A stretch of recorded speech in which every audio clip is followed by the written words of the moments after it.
নমস্কাৰ বন্ধুসকল, মই কেশৱ ভয়েস অফ ইউথ চেনেলত আপোনালোক সকলোকে পুনৰবাৰ স্বাগতম জনাই আমাৰ কাৰেণ্ট এফেয়াৰ সিৰিজৰ অন্য এটা ভিডিঅ' আৰম্ভ কৰিবলৈ লৈছো।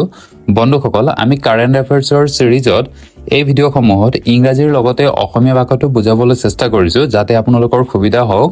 আৰু লগতে কাৰেণ্ট এফেয়াৰ্ছৰ এই ভিডিঅ'সমূহ আগন্তুক হ'বলগীয়া আসাম ডাইৰেক্ট ৰিক্ৰুটমেণ্টৰ গ্ৰেড 3, গ্ৰেড 4, আসাম পুলিচ ইয়াৰ উপৰি অন্যান্য এক্সামসমূহৰ কাৰণে হেল্পফুল হোৱাকৈ বনোৱা হৈছে। গতিকে আশা কৰো আপোনালোকে চাই নিশ্চয় উপকৃত হ'ব। গতিকে আহক আজিৰ ভিডিঅ'টো ষ্টাৰ্ট কৰো।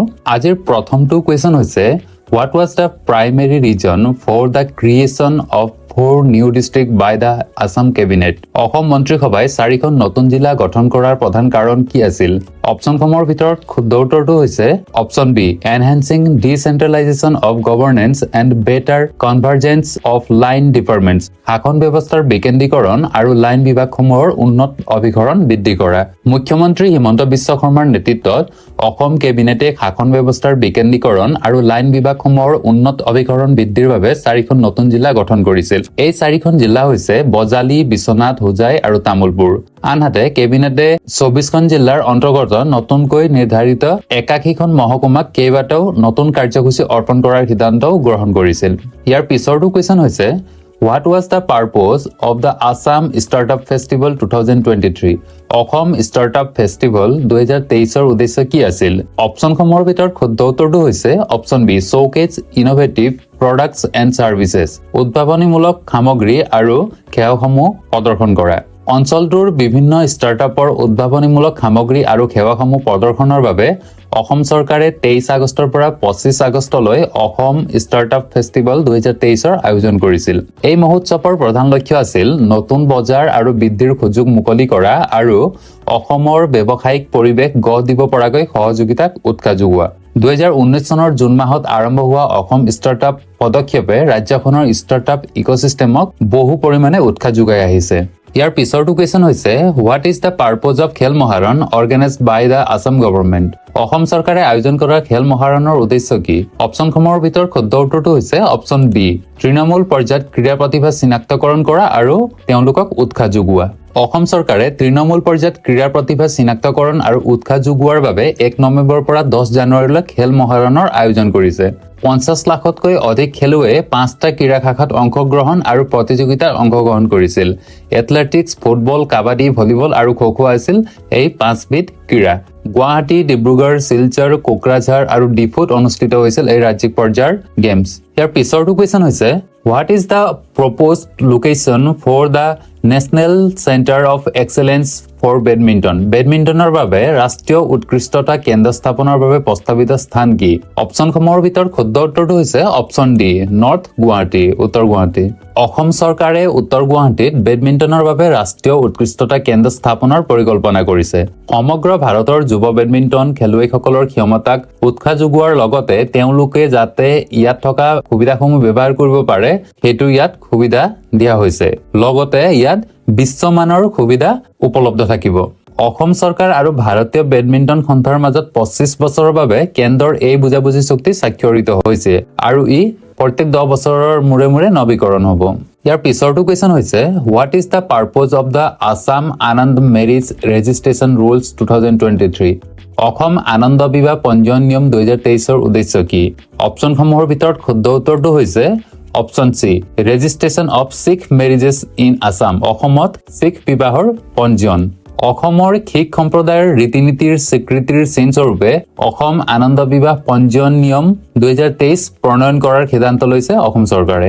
এই নিয়মৰ লক্ষ্য হৈছে অসমত বাস কৰা শিখ সম্প্ৰদায়ৰ 20,000ৰো অধিক সদস্যৰ বিবাহৰ গম্ভীৰতা আৰু পঞ্জীয়নৰ বাবে গাইডলাইন নিৰ্ধাৰণ কৰা।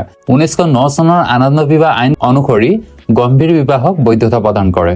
আমাৰ ইয়াৰ পিছৰ কুৱেশ্যনটো হৈছে, what was the contribution for which doctor Tapan Kumar Saikia receive the Assam Baibhav award? Doctor Tapan Kumar শইকীয়াই কি অৱদানৰ বাবে অসম বৈভৱ বঁটা লাভ কৰিছিল? অপশ্যনসমূহৰ ভিতৰত শুদ্ধ উত্তৰটো হৈছে অপশ্যন চি, কেঞ্চাৰ। কৰ্কট ৰোগৰ যত্নৰ ক্ষেত্ৰত তেওঁ বহুতো অৰিহণা যোগাইছিল, তাৰ বাবে তেওঁ অসম বৈভৱ বঁটা লাভ কৰিছিল। অসমৰ ৰাজ্যপাল গোলাপচন্দ কাটাৰিয়াই 2023 চনৰ 24 মাৰ্চত 21জন ব্যক্তিক ৰাজ্যিক অসামৰিক বঁটা অসম বৈভৱ, অসম গৌৰৱ আৰু অসম গৌৰৱ বঁটা প্ৰদান কৰিছে। কৰ্কট ৰোগৰ যত্নত আগবঢ়োৱা অৱদানৰ বাবে অসমৰ সৰ্বোচ্চ অসামৰিক বঁটা অসম বৈভৱ প্ৰদান কৰা হয় প্ৰখ্যাত অনকলজিষ্ট ডক্টৰ তপন কুমাৰ শইকীয়াক। দ্বিতীয় সৰ্বোচ্চ সন্মান অসম গৌৰৱ বঁটা 5জন ব্যক্তিক প্ৰদান কৰা হৈছিল। নেক্সট কুৱেশ্যনটো হৈছে when did the Assam government launch a drive against child marriage? Assam চৰকাৰে কেতিয়া বাল্য বিবাহৰ বিৰুদ্ধে অভিযান আৰম্ভ কৰিছিল? ইয়াৰ শুদ্ধ উত্তৰটো হৈছে অপচন চি, ছেপ্টেম্বৰ 2023। 2023 চনৰ ছেপ্টেম্বৰ মাহত বাল্য বিবাহৰ বিৰুদ্ধে অসম চৰকাৰে অভিযান আৰম্ভ কৰিছিল। অসম চৰকাৰে 2023 চনৰ ছেপ্টেম্বৰ মাহত বাল্য বিবাহত লিপ্ত হোৱা লোকসকলৰ বিৰুদ্ধে ব্যাপক অভিযান আৰম্ভ কৰিছিল। যোৱা বছৰৰ তুলনাত এইবাৰ শিশুৰ বিৰুদ্ধে অপৰাধৰ সংখ্যা 4084 লৈ হ্ৰাস পাইছে, যিটো 2022 চনত 5282 আছিল। 2021 চনত 29046টা গোচৰৰ বিপৰীতে 2022 চনত মহিলাৰ বিৰুদ্ধে অপৰাধৰ সংখ্যা হ্ৰাস প্ৰায় 14030টা দেখিবলৈ পোৱা গৈছে। ইয়াৰ পিছৰটো কুৱেশ্যন হৈছে during which event was the short film on Lachit Borphukan screened? Lachit বৰফুকনৰ চুটি ছবিখন কোনটো অনুষ্ঠানৰ সময়ত প্ৰদৰ্শিত হৈছিল? ইয়াৰ শুদ্ধ উত্তৰটো হৈছে option C, 400th birthday anniversary celebration of Lachit Borphukan. Lachit বৰফুকনৰ 400 বছৰীয়া জন্মদিন উদযাপনৰ সময়ত।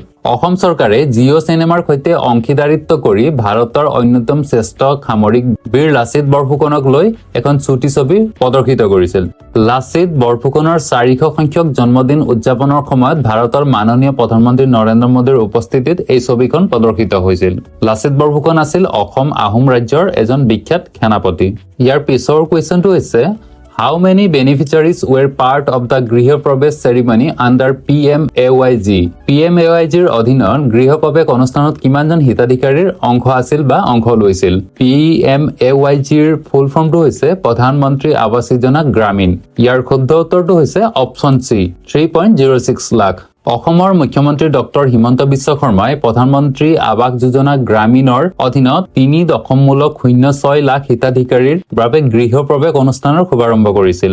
অসম পঞ্চায়ত আৰু গ্ৰামোন্নয়ন বিভাগৰ উদ্যোগত 3 লাখৰো অধিক PMAYGৰ হিতাধিকাৰীৰ বাবে গণ গৃহ প্ৰৱেশ অনুষ্ঠানৰ আয়োজন কৰা হৈছিল।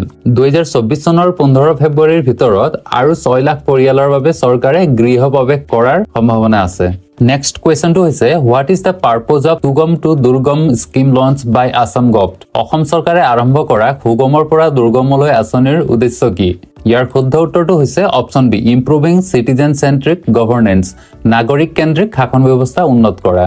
অসম চৰকাৰে সিদ্ধান্ত লৈছে যে প্ৰতিজন চৰকাৰী কৰ্মচাৰীয়ে দুৰ্গম এলেকা হিচাপে নিৰ্দিষ্ট ভৌগোলিক অঞ্চলত 3 পৰা 5 বছৰৰ বাবে কাম কৰিব লাগিব। উন্নত নাগৰিককেন্দ্ৰিক শাসন আৰু সেৱা প্ৰদানৰ বাবে সুগমৰ পৰা দুৰ্গমলৈ এই আঁচনিখনৰ অনুমোদন জনোৱা হৈছিল। উচ্চ শিক্ষানুষ্ঠানসমূহত OBC সংৰক্ষণ বৰ্তমান 15% পৰা 27% বৃদ্ধি কৰিবলৈ মন্ত্ৰীসভাই অনুমোদন জনাইছে। ইয়াৰ পিছৰটো কুৱেশ্যন হৈছে ৱেৰ is the inland waterways transport terminal located in Assam? অসমত আভ্যন্তৰীণ জলপথ পৰিবহণ টাৰ্মিনেল ক'ত অৱস্থিত? অপচনসমূহৰ ভিতৰত শুদ্ধ উত্তৰটো হৈছে option C, Bogibeel in Dibrugarh, ডিব্ৰুগড়ৰ বগীবিলত। কেন্দ্ৰীয় মন্ত্ৰী সৰ্বানন্দ সোণোৱালে অসমৰ ডিব্ৰুগড়ৰ বগীবিলত আভ্যন্তৰীণ জলপথ পৰিবহণ টাৰ্মিনেলৰ আধাৰশিলা স্থাপন কৰিছিল। 46.60 কোটি টকা ব্যয়েৰে নিৰ্মাণ কৰা এই টাৰ্মিনেলটো 2024 চনৰ ফেব্ৰুৱাৰী মাহৰ ভিতৰত সম্পূৰ্ণ হোৱাৰ কথা আছে। নেক্সট কুৱেশ্যনটো হৈছে how old is the Dhalpur Shiva Mandir that was inaugurated in Chipajhar? চিপাঝাৰত উদ্বোধন কৰা ধলপুৰ শিৱ মন্দিৰ কিমান পুৰণি? ইয়াৰ শুদ্ধ উত্তৰটো হৈছে অপচন ডি, 5000 years, 5000 বছৰ পুৰণি। অসমৰ মুখ্যমন্ত্ৰী হিমন্ত বিশ্ব শৰ্মাই দৰং জিলাৰ চিপাঝাৰ চক্ৰৰ প্ৰাক ঐতিহাসিক 5000 বছৰীয়া ধলপুৰ শিৱ মন্দিৰৰ স্থায়ী ভৱন উদ্বোধন কৰিছিল। নেক্সট কুৱেশ্যনটো হৈছে who received the certificate from the Guinness World Record for the Assam Bilingual Braille Dictionary? Assam দ্বিভাষিক ব্ৰেইল অভিধানৰ বাবে গিনিজ ৱৰ্ল্ড ৰেকৰ্ডৰ পৰা কোনে প্ৰমাণপত্ৰ লাভ কৰিছিল? ইয়াৰ শুদ্ধ উত্তৰটো হৈছে অপচন বি, জয়ন্ত বৰুৱা। অসমীয়া ইংৰাজী অভিধানৰ 21 খণ্ডৰ ব্ৰেইল সংস্কৰণ বিশ্বৰ সৰ্ববৃহৎ অভিধান হিচাপে পৰিগণিত হৈছিল। হেমকোষৰ এই ব্ৰেইল সংস্কৰণৰ প্ৰকাশক জয়ন্ত বৰুৱাক গিনিজ ৱৰ্ল্ড ৰেকৰ্ডছৰ কৰ্তৃপক্ষই এখন প্ৰমাণ পত্ৰ প্ৰদান কৰে, অৰ্থাৎ তেওঁ গিনিজ ৱৰ্ল্ড ৰেকৰ্ডছৰে সন্মান কৰা হয়। বন্ধুসকল এই ব্ৰেইল ডিকচনেৰী হৈছে চকুৰে নেদেখা ব্যক্তিসকলৰ বাবে বনোৱা এটা প্ৰণালীগত ডিকচনেৰী। ইয়াৰ পিছৰটো কুৱেশ্যন হৈছে which two location will be connected by the bridge for which the foundation stone was laid at Sarusajai stadium. Sarusajai ষ্টেডিয়ামত যিখন দলঙৰ আধাৰশিলা স্থাপন কৰা হৈছিল সেই দলঙৰে কোন দুটা স্থান সংযোগ কৰা হ'ব? অপচনসমূহৰ ভিতৰত শুদ্ধ উত্তৰটো হৈছে option B, Palasbari and Sualkuchi, Palasbari আৰু শুৱালকুছিক সংযোগ কৰা হ'ব। প্ৰধানমন্ত্ৰী নৰেন্দ্ৰ মোদীয়ে 2023 চনৰ 15 এপ্ৰিলত অসমৰ গুৱাহাটীৰ সৰুসজাই ষ্টেডিয়ামত 10,900 কোটিৰো অধিক মূল্যৰ বিভিন্ন প্ৰকল্পৰ আধাৰশিলা স্থাপন কৰি জাতিলৈ উৎসৰ্গ কৰিছিল। প্ৰকল্পসমূহৰ ভিতৰত ব্ৰহ্মপুত্ৰ নদীৰ ওপৰত পলাশবাৰী আৰু শুৱালকুছিক সংযোগী এখন দলঙৰ আধাৰশিলা স্থাপন কৰা আৰু শিৱসাগৰৰ ৰংঘৰ সৌন্দৰ্যবৰ্ধনৰ প্ৰকল্প কৰা ইত্যাদি আছিল। ইয়াৰ পিছৰটো কুৱেশ্যন হৈছে how much money did the Assam government distribute as a special incentive to the tea estates. Assam চৰকাৰে চাহ বাগিচাক বিশেষ উৎসাহ প্ৰদান হিচাপে কিমান টকা বিতৰণ কৰিছিল? ইয়াৰ শুদ্ধ উত্তৰটো হৈছে অপচন বি, 64 কৰোৰ। কোভিড-19 মহামাৰীৰ বিৰূপ প্ৰভাৱ পানীয় উদ্যোগত লাঘৱ কৰিবলৈ অসম চৰকাৰে প্ৰায় 370খন চাহ বাগিচাক বিশেষ উৎসাহ প্ৰদান হিচাপে 64.05 কোটি টকা বিতৰণ কৰিছিল। অসমত চাহৰ বাণিজ্যিক খেতিৰ 200তম বছৰ উপলক্ষে মুখ্যমন্ত্ৰী হিমন্ত বিশ্ব শৰ্মাই 2023-24 বিত্তীয় বৰ্ষৰ বাবে নিৰ্ধাৰিত প্ৰতি কিলোগ্ৰামত গতানুগতিক চাহত 12 টকাৰ ৰাজসাহায্যৰ কথা ঘোষণা কৰিছিল। নেক্সট কুৱেশ্যনটো হৈছে what is the primary objective of the Awaam Se Awaam Ke Liye portal launch by Jammu and Kashmir police. Jammu কাশ্মীৰৰ আৰক্ষীয়ে মুকলি কৰা আৱাম সে আৱাম কে লিয়ে পৰ্টেলৰ প্ৰধান উদ্দেশ্য কি? ইয়াৰ শুদ্ধ উত্তৰটো হৈছে option C, resolving public concern and police related matters, জনসাধাৰণৰ উদ্বেগ আৰু আৰক্ষী সম্পৰ্কীয় বিষয়সমূহ সমাধান কৰা। পৰ্টেলৰ লক্ষ্য হৈছে জনসাধাৰণৰ উদ্বেগ আৰু আৰক্ষী সম্পৰ্কীয় বিষয়সমূহক এক উমৈহতীয়া মঞ্চলৈ অনা, উন্নত বুজাবুজি আৰু সমাধানৰ পোষকতা কৰা। এই পৰ্টেলৰ জৰিয়তে কমাণ্ডিং অফিচাৰসকলক বিভিন্ন পৰ্যায়ৰ অভিযোগৰ তদন্তৰ কৰ্তৃত্ব প্ৰদান কৰা হ'ব। নাগৰিকে অভিযোগ পঞ্জীয়ন কৰিব পাৰে, আবেদনৰ অৱস্থা অনুসৰণ কৰিব পাৰে আৰু পৰ্টেলত পঞ্জীয়নভুক্ত মোবাইল নম্বৰ ব্যৱহাৰ কৰি অতিৰিক্ত নথিপত্ৰ জমা দিব পাৰে। নেক্সট কুৱেশ্যনটো হৈছে when did the প্ৰধানমন্ত্ৰী মুদ্ৰা যোজনা completed 8 years since its inception? প্ৰধানমন্ত্ৰী মুদ্ৰা যোজনা আৰম্ভ হোৱাৰ 8 বছৰ কেতিয়া সম্পূৰ্ণ হ'ল? অপচনসমূহৰ ভিতৰত শুদ্ধ উত্তৰটো হৈছে অপচন বি, 8 এপ্ৰিল 2023। 2023 চনত 8 এপ্ৰিলৰ দিনা 8 বছৰ সম্পূৰ্ণ হৈছে। প্ৰধানমন্ত্ৰী মুদ্ৰা যোজনা আৰম্ভ হোৱাৰ 8 বছৰ সম্পূৰ্ণ হ'ল 2023 চনৰ 8 এপ্ৰিলত। চৰকাৰী তথ্য অনুসৰি এই আঁচনিৰ অধীনত 40.82 কোটি ঋণ একাউণ্টত প্ৰায় 23.2 লাখ কোটি টকা অনুমোদন কৰা হৈছে। প্ৰায় 68% একাউণ্ট মহিলা উদ্যোগীৰ আৰু 51% একাউণ্ট অনুসূচিত জাতি আৰু অনুসূচিত জনজাতি আৰু OBC শ্ৰেণীৰ উদ্যোগৰ। নেক্সট কুৱেশ্যনটো হৈছে which birth anniversary of doctor Bhimrao Ramji Ambedkar was celebrated in 2023? 2023 চনত ডক্টৰ ভীমৰাও ৰামজী আম্বেদকাৰৰ কিমান সংখ্যক জন্মবাৰ্ষিকী পালন কৰা হৈছিল? ইয়াৰ শুদ্ধ উত্তৰটো হৈছে অপচন বি, 132nd, 132 নং। 2023 চনৰ 14 এপ্ৰিলত ভাৰতে ডক্টৰ ভীমৰাও ৰামজী আম্বেদকাৰৰ 132 সংখ্যক জন্মবাৰ্ষিকী আম্বেদকাৰ জয়ন্তী হিচাপে উদযাপন কৰে। এই দিনটো কেন্দ্ৰীয় চৰকাৰে চৰকাৰী বন্ধ ঘোষণাও কৰিছিল। ভাৰতীয় সংবিধানৰ পিতৃ হিচাপে বহুলভাৱে স্বীকৃতি পোৱা ডক্টৰ আম্বেদকাৰৰ জন্ম হৈছিল 1891 চনৰ 14 এপ্ৰিলত মধ্যপ্ৰদেশৰ মহৌত। ইয়াৰ পিছৰটো কুৱেশ্যন হৈছে who recently assume the charge as the vice chief of naval staff in the Indian navy? ভাৰতীয় নৌসেনাত নৌসেনাৰ ভাইচ চিফ অফ ষ্টাফৰ দায়িত্ব কোনে শেহতীয়াকৈ গ্ৰহণ কৰিছিল? ইয়াৰ শুদ্ধ উত্তৰটো হৈছে option A, vice admiral Sanjay Jasjit Singh. Vice admiral Sanjay Jasjit সিঙে নৌসেনাৰ ভাইচ চিফৰ দায়িত্ব গ্ৰহণ কৰিছে। পুনেৰ ৰাষ্ট্ৰীয় প্ৰতিৰক্ষা একাডেমীৰ পৰা স্নাতক ডিগ্ৰী লাভ কৰি 1986 চনত ভাৰতীয় নৌসেনাৰ কাৰ্যবাহী শাখাত যোগদান কৰিছিল। তেওঁৰ বিশিষ্ট সেৱাৰ স্বীকৃতি স্বৰূপে তেওঁ 2009 চনত নাওসেনা পদক আৰু 2020 চনত অতি বিশিষ্ট সেৱা পদক লাভ কৰে। নেক্সট কুৱেশ্যনটো হৈছে who has been authorize by the RBI to collect direct and indirect tax on behalf of the CBDT and CBIC? CBDT আৰু CBICৰ হৈ প্ৰত্যক্ষ আৰু পৰোক্ষ কৰ সংগ্ৰহৰ বাবে RBIৰ দ্বাৰা কাক অনুমোদন দিয়া হৈছে? অপচনসমূহৰ ভিতৰত শুদ্ধ উত্তৰটো হৈছে অপচন এ কৰ্ণাটকা বেংক। ভাৰতীয় ৰিজাৰ্ভ বেংকে কেন্দ্ৰীয় প্ৰত্যক্ষ কৰ বৰ্ড আৰু কেন্দ্ৰীয় পৰোক্ষ কৰ আৰু শুল্ক বৰ্ডৰ হৈ প্ৰত্যক্ষ আৰু পৰোক্ষ কৰ সংগ্ৰহৰ বাবে কৰ্ণাটক বেংকক কৰ্তৃত্ব প্ৰদান কৰিছে। লেখা মহানিয়ন্ত্ৰকৰ পৰামৰ্শ অনুসৰি এই অনুমোদন দিয়া হৈছে। ইয়াৰ পিছৰটো কুৱেশ্যন হৈছে world heritage day which is celebrated every year on 18th April was established by which of the following organizations? প্ৰতি বছৰে 18 এপ্ৰিলত পালন কৰা বিশ্ব ঐতিহ্য দিৱস তলত উল্লেখ কৰা কোনটো সংগঠনে স্থাপন কৰিছিল? ইয়াৰ শুদ্ধ উত্তৰটো হৈছে অপচন ডি আইকমছ। সাংস্কৃতিক ঐতিহ্যৰ গুৰুত্বৰ বিষয়ে সজাগতা সৃষ্টিৰ উদ্দেশ্যে 18 এপ্ৰিলত বিশ্ব ঐতিহ্য দিৱস উদযাপন কৰা হয়। 2023 চনৰ বাবে থিম আছিল ঐতিহ্য পৰিৱৰ্তন হেৰিটেজ চেঞ্জেছ। আন্তঃৰাষ্ট্ৰীয় স্মৃতিসৌধ আৰু স্থান পৰিষদে স্থাপন কৰা এই সংস্থাটোক 1883 চনৰ ইউনেস্কোৰ 22 সংখ্যক সাধাৰণ সন্মিলনে অনুমোদন জনাইছিল। ইয়াৰ পিছৰটো কুৱেশ্যন হৈছে সুধা Shivakumar has been appointed as the 40th president of which organization known as the oldest women-led and women-centric business chamber in Southeast Asia? দক্ষিণ পূব এছিয়াৰ আটাইতকৈ পুৰণি মহিলা নেতৃত্বাধীন আৰু নাৰীকেন্দ্ৰিক ব্যৱসায়িক চেম্বাৰ হিচাপে পৰিচিত কোনটো সংগঠনৰ 40 সংখ্যক সভানেত্ৰী হিচাপে সুধা শিৱকুমাৰক নিযুক্তি দিয়া হৈছে? ইয়াৰ শুদ্ধ উত্তৰটো হৈছে অপচন এ FICCI লেডিজ অৰ্গেনাইজেশ্যন। দক্ষিণ পূব এছিয়াৰ আটাইতকৈ পুৰণি মহিলা নেতৃত্বাধীন আৰু নাৰীকেন্দ্ৰিক ব্যৱসায়িক চেম্বাৰ হিচাপে পৰিচিত ফিচি লেডিজ FLOৰ 40 সংখ্যক সভানেত্ৰী হিচাপে সুধা শিৱকুমাৰক নিযুক্তি দিয়া হৈছিল।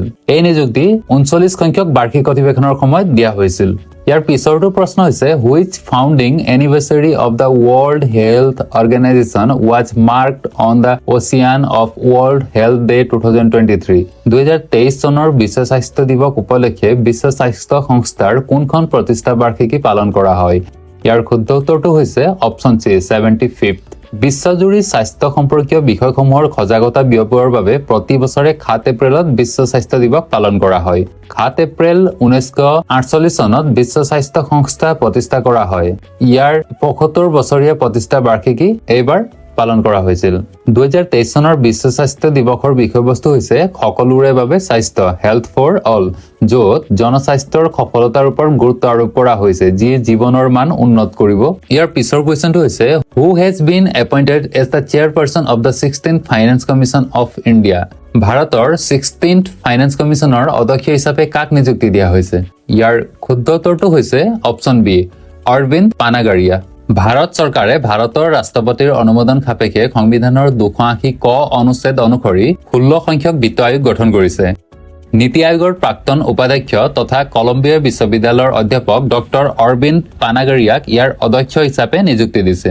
কেন্দ্ৰ ৰাজ্যৰ বিত্তীয় সম্পৰ্কৰ ওপৰত পৰামৰ্শ আগবঢ়োৱা এটা সাংবিধানিক সংস্থা হৈছে বিত্ত আয়োগ। পূৰ্বৰ 15 নং বিত্ত আয়োগৰ অধ্যক্ষ আছিল NK সিং। 15 ফাইনেন্সৰ অধ্যক্ষ আছিল NK সিং।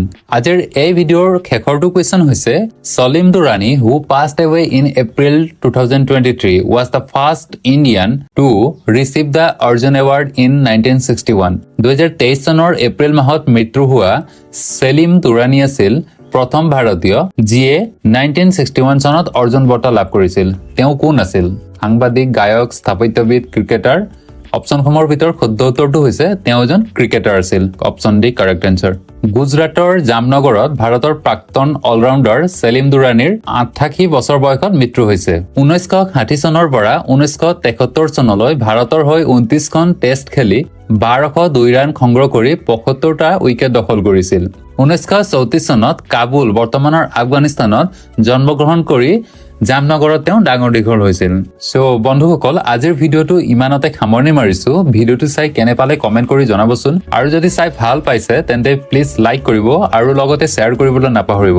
আৰু যদি আপুনি প্ৰথমবাৰ আমাৰ চেনেলত ভিডিঅ' চাই আছে তেন্তে এনে ধৰণৰ এডুকেশ্যনেল আৰু ইনফৰ্মেটিভ ভিডিঅ' পাই থাকিবৰ কাৰণে আমাৰ চেনেলটো ছাবস্ক্ৰাইব কৰি নটিফিকেশ্যন বেল প্ৰেছ কৰি থ'ব। তেতিয়াহে আমাৰ চেনেলত আপলোড হোৱা ভিডিঅ'সমূহ সোনকালেই আপোনালোকে লাভ কৰিব। ধন্যবাদ।